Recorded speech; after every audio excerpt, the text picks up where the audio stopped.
Welcome, guys, to Cold WANS episode 8. Oh man, how far we have came.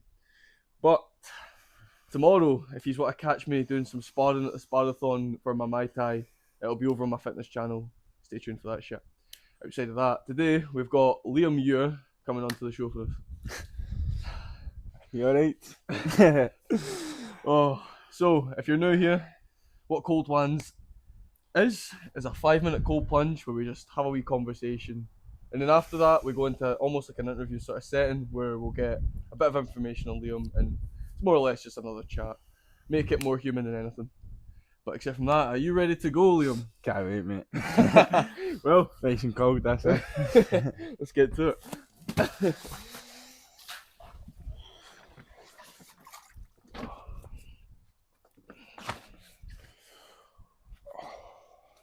Whenever you're ready, mate. Oh, mate, that's cold. To be fair, it's not the worst. It's a decent temperature. Your cold plunge yesterday was way worse. No, but definitely. They were cold. Like, when you go into the wild, like, in the elements, it's like, something like this is cold, but it's nothing like that. Like, we were at yesterday, like, we'll try being for 5 minutes, me and the boys, and it was like, your whole body starts to, like, burns. It does. So you start to burn and you're like, try to distract yourself, right? What can we do? Just talk nonsense. Talking works, to be fair. It's a good remedy. I know, definitely. What's the deal with that Sparathon? It's at the Primate tomorrow. We've got it's every club gets, it's a tenner entry. Every club goes, and we all just kind of spar to the death, man. Aye, just going for it. Absolutely. Good cardio, that. I know, man. I love martial arts. Is that a new thing you're doing? I mean, I've been doing martial arts for like 6 months, to be fair, but it's like it's definitely a new earth thing. You know what I mean? Still doing. You can't say your experience. Can't keep the boys that have been doing it for however long. Been doing it for years, haven't they? Absolutely, man. Aye. Well, anyway, I did have kind of a topic for you. So obviously we kind of grew up in school together, and I was thinking about this. So when I think about us two, I think of two very immature people in school. Very, very immature. And like, I was just kind of wondering from your kind of point of view where you think that there was like a switch from your maturity to becoming like.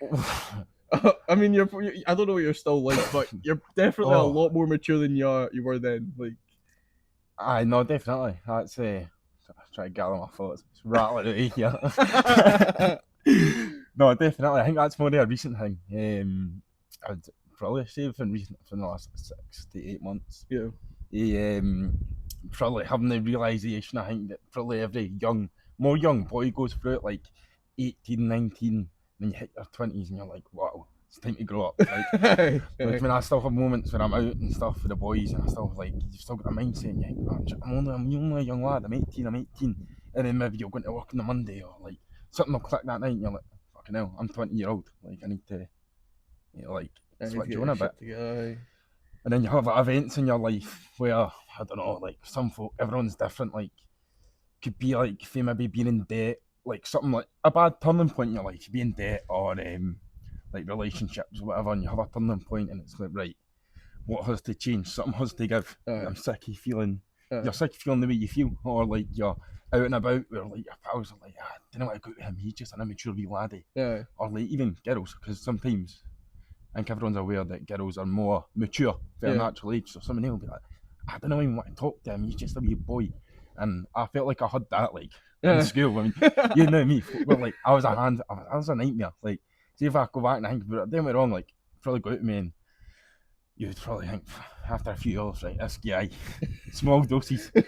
Small doses, like, I'm not naive to think that, but I also think, like, folk, even in school, were like, I can't be bothered with him, he's immature. And that was, like, immature for, like, I felt like I was probably maybe years behind folk with the grown-up stuff. But then I also look at folk, like, and pals are like older people, and I think folk are like 25 and 26, it's like they're not doing any different to what maybe like a 19, 18-year-old would do. So it's like, I think everyone matures at their own rate. But then I think there also is a time where maybe somebody in your life has to sit down and have a chat with you. Like, right, where's the direction here? Like, you can't just keep going on oh, aye, can't keep going rogue sort of thing. Aye, get you on the straight and narrow.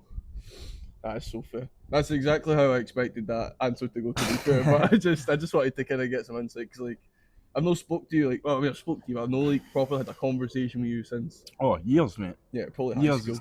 We're talking the passing sort of thing, but it's like it's another thing. It's mad the amount of folk you were like you would say you're in school and you're like, these guys are my pals, and it's like, see if you walk by them now, they probably wouldn't even look at you, or like they wouldn't even think twice. Like, I think that's a mad thing when you're growing up. You think everyone's your pal and stuff, and then you realise it maybe not. Like, I've got a small group of boys, and that's probably the best way to do it. I was gonna say that's actually the same for me. Like to be fair, I used to have a massive group of friends. Now it's like handful. Like count them on my fingers. Overnight. It's overnight that changes. I think. Aye. I don't know if you've like I came out of stopping drinking and all, and I noticed that as well for like that. Like loads of folk just disappear. But I mean, it's all part of life, isn't it? Sure, we'll get into that more in there. Aye, because we're not staying here. So catch you over in the cold plunge warm up.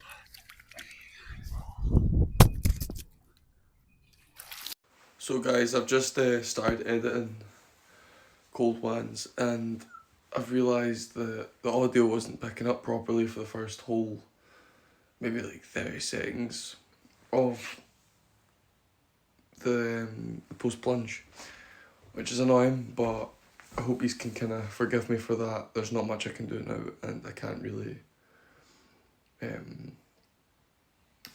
retake it now that we're done because I recorded it 2 days ago. I've not had time to check the video or that, so that's that. But it's only a little bit. You only missed me just introducing us and asking him how his cold plunge went. So hopefully everything else is okay for you, and hopefully you enjoy it. Well, guys, how was it? It wasn't that bad. I don't think yeah.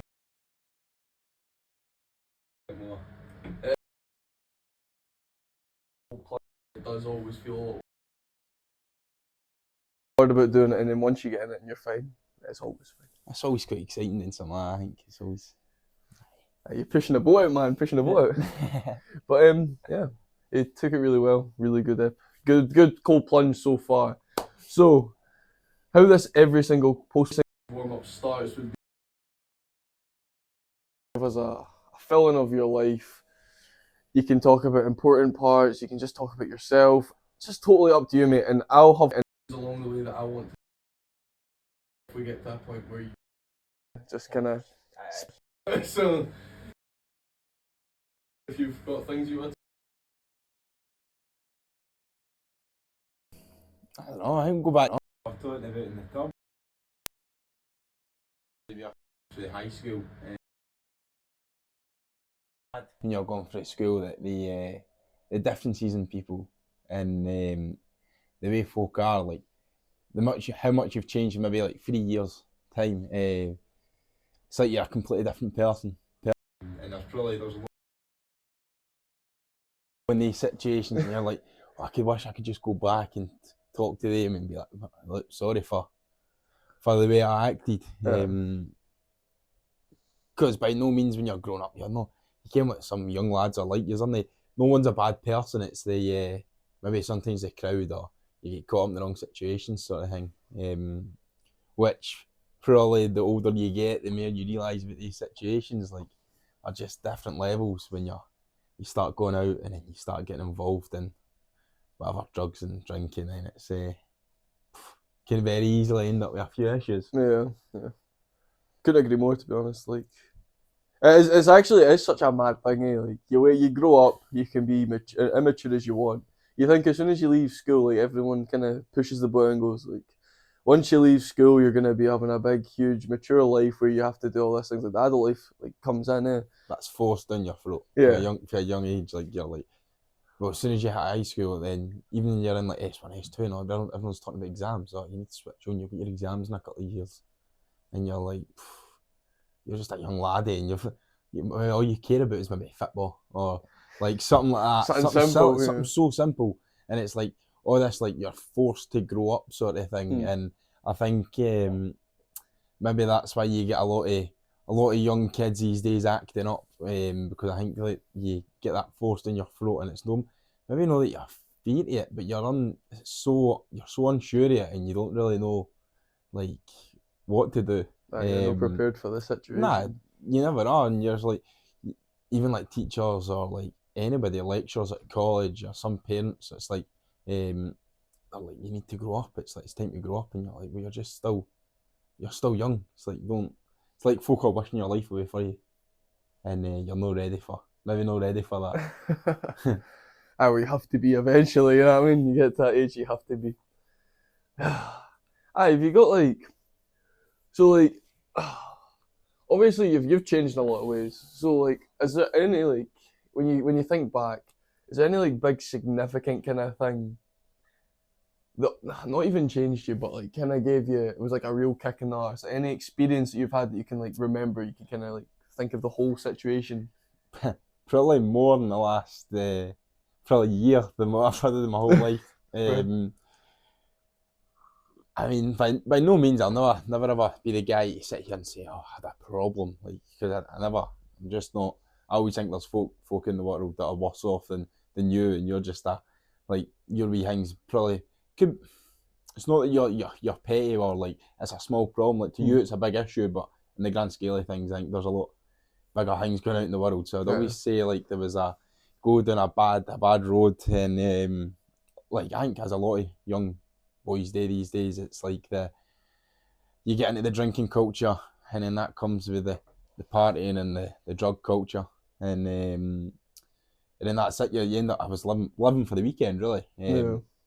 Like I was starting my apprenticeship, and just that was it. Like work Monday to Friday, and then Friday, Saturday, Sunday you go out drinking, and then probably once my mum and dad got really worried, mum sat me down, had a chat. Like we were quite an open family, so it's like we all talk, but for mum and dad to sit me down and have a chat like that was an eye opener, and a few tears were shed that night, but it was definitely for the better, because since then I think I mean I've done all that, like sober October, and dry January. Obviously January is more probably an easier one, because everyone's still feeling it for Christmas anyway. But done that, and it was more the sober October was the first one that got the ball rolling. It was like, right, I stopped drinking for the month, and like for me, like it was some of the boys were still going out, so I was still going out with them.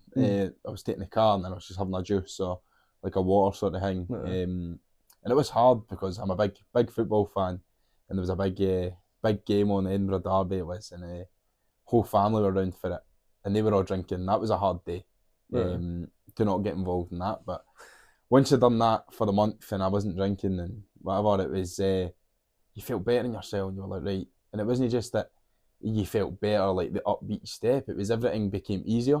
Like going to work on the Monday, like you were never fear to a Monday. That Monday fear that everyone gets after they've been on the drink, or just have a heavy weekend, like all that kind of veered away. And now I'm like, I don't go out, I don't really do much. I go to work, and then I'll go to the football or whatever, and to kind of spend more time with my family.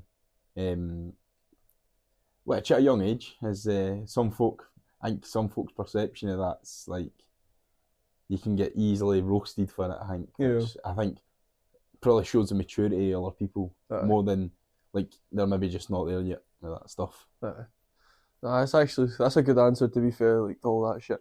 I noticed that as well when I'd stopped drinking. Like obviously that's new to me as well. Like from the new year this year, I promised myself I wouldn't really drink unless need be. And that's kind of where I am now with this whole cold WANs, the cold plunging thing, the whole Muay Thai, martial arts, jiu-jitsu. That all came with the whole family orientation as well, because you do spend a lot more time around your family, or at least opening up to your family. I feel like the minute drink disappears, that unhonest, like kind of untruthful version of you kind of also disappears.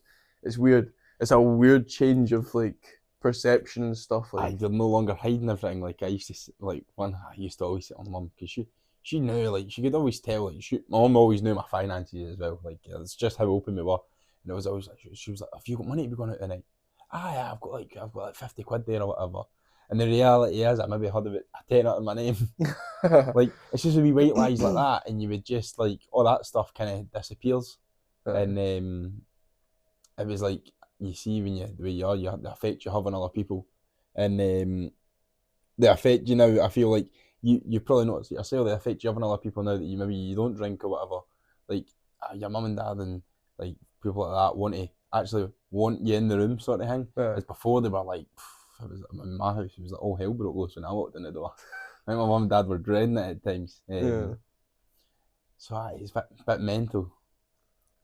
It's a crazy thing, man. Like, and no stretch of imagination am I telling you all to stop drinking. Like, drinking, I understand it's a fully socialised thing. You've It's got like, to pick your moments with it. I think like you've like that's what I've started doing, like at birthdays and all that stuff, or like events, like I mean, this Saturday I'm going out with my brother for a few beers. Like it's like something like that. Like, but you're no going and you don't have to. It's trying to learn not to like kick the arse with it sort of thing. Like I always say, pick your moments, because the times where you're not going out as much, so like you don't feel like it's bad when you go out and maybe you go on a nice day out and you spend a decent bit of money, but you're like, it's fine, I didn't do it. But when you're doing it every weekend, it's a bit of an issue. So it's a repetitive thing that then just takes a mental hit on you, to be fair. Vicious cycle we get out of. It is, absolutely. Oh, well, I know, because I always see you in the gym. This is kind of where we meet our passing, and I don't really see Liam outside of the gym. That's like the whole time. The last couple of times I probably spoke to Liam would be in the gym, I think, because I don't really see outside the gym, to be honest. But in every passing I see him at the gym, and I know Liam when he was a lot younger. You've never been overweight, right? I wouldn't say you've ever been overweight, but I've probably pushed the boat out and you've been heavier, like, definitely. And even just seeing you there outside, I was like, "Whoa, what the fuck?" Like, you've lost a lot of weight, and you've also gone a lot taller. That definitely helps. No, I know, but it's crazy, man. But like, so how's your gym life going? Like, because that's quite an interesting thing for me to know, because the gym's relatively new to me. Like, it's it kind of became a thing with the not drinking. It was like, go to the gym, because I used to always play football, so it was like I used football like 4 times a week, training 3 times a game. So it was like 4 times a week playing football, and then you got older, you start working. So it was like that. Then obviously took a step back, and it was like try to find the time for that. And then I was like, it was more stop drinking. I was right. I kind of want to, like, I've always been relatively fit. Like, but no stretchy imagination of being an athlete. But I've always been relatively fit, so I was right, if I could get into the gym, then a couple of the boys, a couple of my pals got into it as well. And to be fair, a couple of my pals are absolutely smashing it. Like, they are smashing it. So that always helps, having somebody to kind of guide you through it, because the gym's, like, if you're not used to going to the gym, it's maybe quite a scary place to start, because you're like, you don't want to look like an idiot, so you just go on, you maybe do the bike or you go the treadmill, like the easy things, like everyone knows how to do. But to have somebody like some boys there that can kind of guide you through that, and like kind of take you under their wing sort of thing, definitely helps. But once you're in the gym and you go maybe a handful of times, you realise that nobody actually cares, and it's quite a decent wee community. Like, you feel like you need somebody to show you something that you're struggling. Like, you could say to, you'd have to look out to who you say to, but there are a few guys you could say to in there, and you go, "Are there any chance you could show them how to do that?" And they would take the time out of their day. Like, it's definitely that sort of place, which I quite like. Everyone's there to help each other, which is it's a good environment to be in, to be fair. And I think a lot of people, like you say, they do struggle. I go over this all the time about the whole gym fucking stigma of going in and being like, everyone's judging you and that. At the end of the day, no one's judging you. They're all happy to help. Well, most people are happy to help. You will get an odd one or two, like, that will have something to say, and that's just because. You always get the guys that are full of themselves and think they're a cut above, but also at the same time, I think a lot of folk are like nobody really cares what you do in the gym, but I also think folk, like, you can't. It's like everyone's nosy. Everyone has a wee look over at somebody and, oh, wait, is he lifting? But it's not like to me, I sometimes look at it and I see like a bigger guy, like, and I go, what weight is he lifting? And it's just looking to have a look and go, right, that's kind of what I'm aiming for, sort of thing. And then you also look at some of the younger boys that are in the like really young boys, like high school boys, and they're in there, and you get some of them who are they're just doing the weights that they can manage, and you're like, I quite respect that, because they're not really caring, and maybe they've only got like 10 kilos or the 8 kilo dumbbell sort of thing, but they're going. They're going for it, and they're trying to do things the right way. So you've got to credit that as well. That's actually something I've noticed a lot in the gym lately. There's quite a lot of younger. It's like the generations have switched over what they do. Because if I can tell you right now, if that was me at that age, I would have been in a field with a bottle of Buckfast, probably mad for it, to be honest. And they're all like 14, probably 13, 14 years old, and I've saw a lot of them like lately. And I think I think there's definitely a change in like because there's social media and stuff with like all these Sam Silik and all the big guys coming in and like taking influence. I think it's definitely making like an actual positive change, if that makes sense. Definitely, I think the drinking culture. Like, don't get me wrong, it's definitely still a thing. I think the drinking culture's changed a bit, and I think with social media as well, with kids growing up these days, it's like I'm saying that as if I'm an old guy. I'm not my granddad. Back in my day, son. No, but kids growing up these days, I think that it's all a bit different for them. Like, because they're not out. Like, we never had a choice. It was like you were going out to play, sort of thing, for like a young age. Yeah. So it's kind of like you didn't want to spend. For his day, you didn't want to spend it inside. So you were maybe going out and drinking in the fields or whatever. As now, it's like they kind of would rather be inside, even on a nice day, because you've got everything at your fingertips. That's so true. Which we did have, but it was a bit later on. So it was being brought up with it for a very young age. So it's definitely. I would say it's less. It was less easily accessible when we were younger. I'd probably say, and it wasn't as widely, like, I don't know, widely popular as maybe the words to say. I don't know, but definitely social media has definitely taken over. And I've said this for like last month or something. That it's crazy the amount of like younger. It's not even like single young folk as well. It's like groups. Like you see groups of like what their probably school friends are. And they all go to the gym together. I'm like, what the? Like, that's crazy, man. I mean, aye, it's so funny games still waiting to get on something. I And there's know, four of them there huddled round it.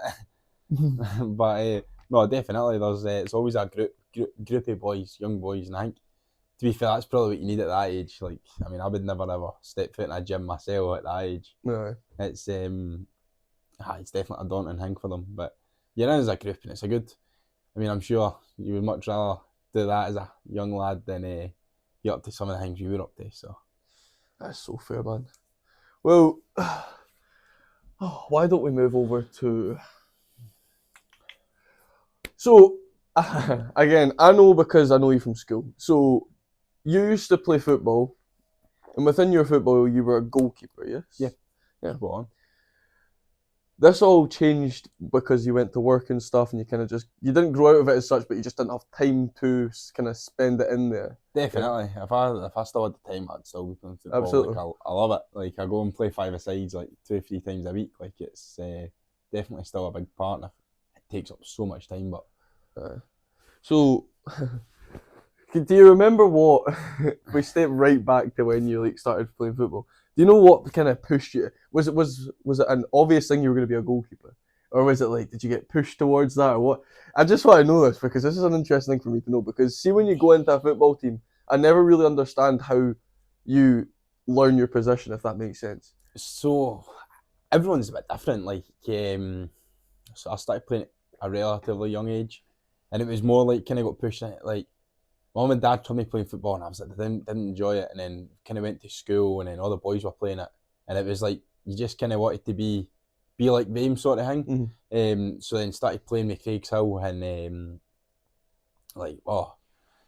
were all like, all the boys, they'd been going for maybe 2 years, 3 years. So, and I was like new to it, so it was like they were like to me even. Like, I was like, whoa, these boys are amazing. Like, I was putting on the pedestals of like Messi and Ronaldo, some of them. Like, I thought, whoa, these kids they are so good.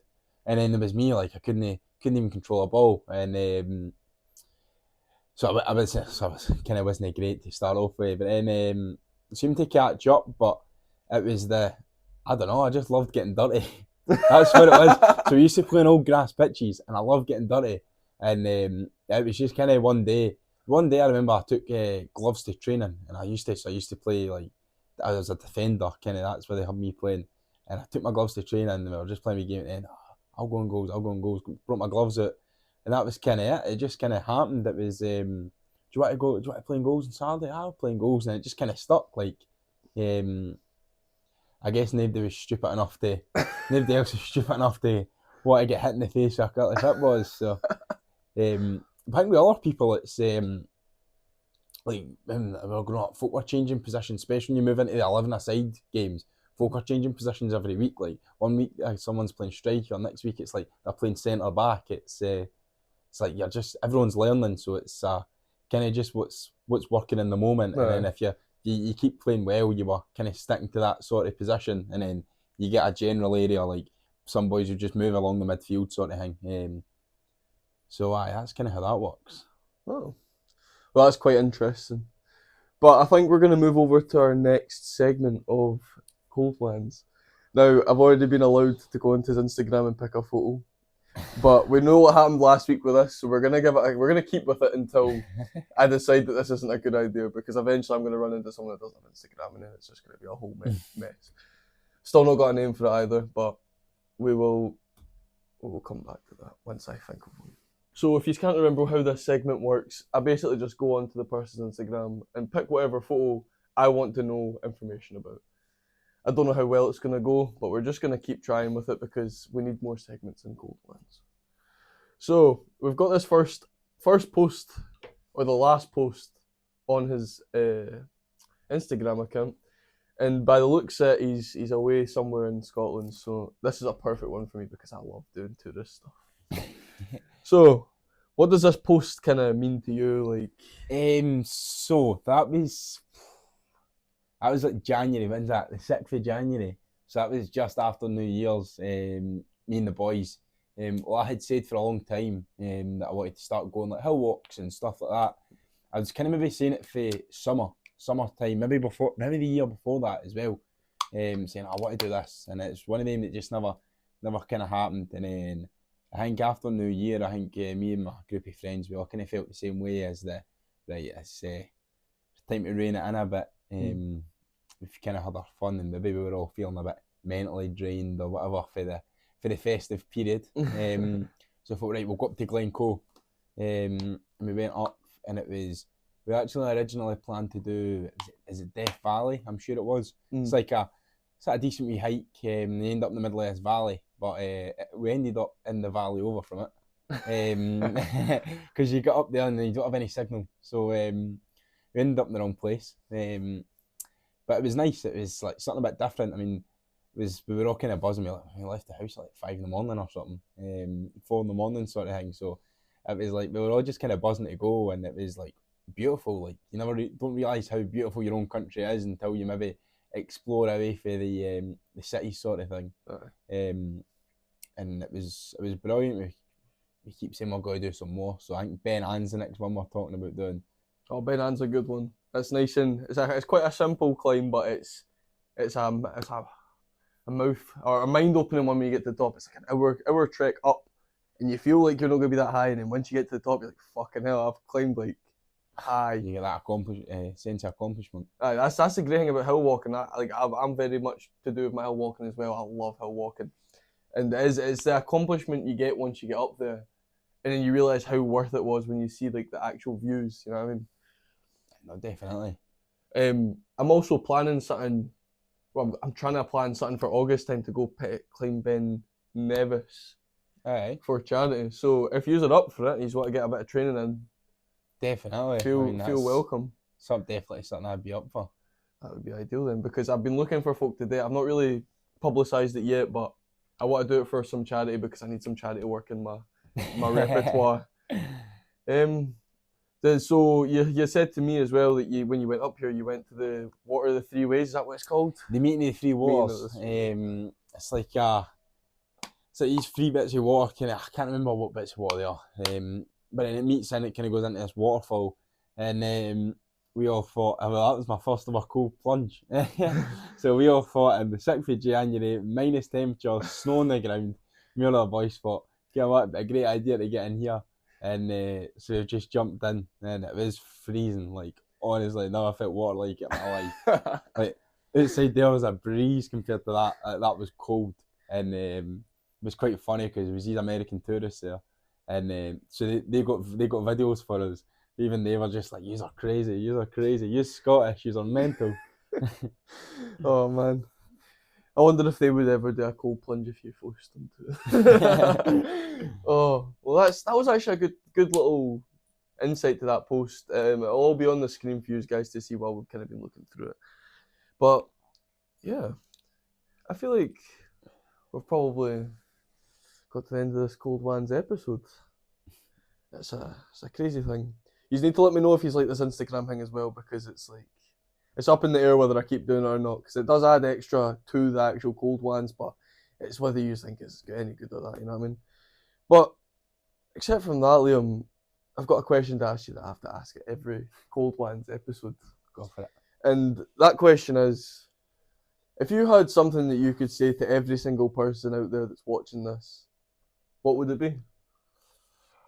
Well, put me on the spot with that one.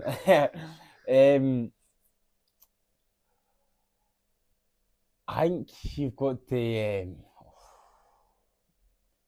You'd always be just try and do the right things. Sometimes when you're doing the right thing, it doesn't feel like it's worth it. But you always just try and do the right things and do the best you can. And just try to be the nicest sort of person you can. It's probably what I'd say. Well, except from that, good little message there. All of Liam's stuff will be down in the description underneath on YouTube and on Instagram. The links will be on YouTube. The links for his Instagram and stuff will be on that as well. But except from that, thank you so much for coming on, mate. It was an absolute fucking pleasure. Anytime, mate.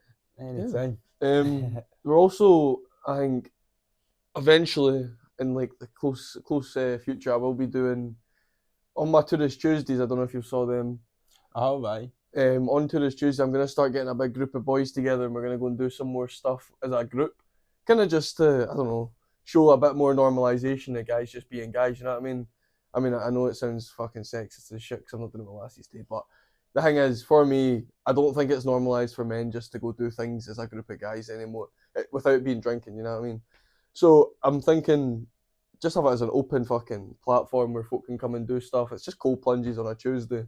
No, definitely. It's it's getting at that cycle, that like stigma of guys that are like, oh, I can only meet up with the boys when going to the pub for a few drinks, sort of thing. And it's you know yourself, it's some of the you go on the walks or whatever, and you just end up getting into conversation. I think for a lot of boys that's like needed. Like there's a good thing I've started going to this. It's like Kick Mental Health. Yeah, I know that. He might be coming on here at some point. So Ali's a great guy. Ali Bigham does a lot for a lot of young boys and stuff. It's like a Monday night at band times, a Wednesday night and Forth, and a Friday night at Blackburn. And it's like you just go and you have a kick about with the boys, and you do like drop-in sessions and stuff. And it's like some of the chats that you have with the boys, and it's nothing too deep, but it's just sometimes just that conversation for some of them. I think it's like you're just talking away, and like it's just a good thing to do because you're out playing football, and it's like you're all just doing an activity that you enjoy doing. So it's something a bit different, just maybe to get away from the stress of your everyday life. Yeah. Because you just forget about everything when you're doing stuff like that, which is a good thing. So that's where my Tuesdays are gonna go. So you're completely welcome. I'll give you a message and stuff about it all. But except from that, I mean, we got a bit carried away there. Yeah. Thank you for coming on. It was an absolute pleasure. And except from that, guys, I'll see you again tomorrow. See you later.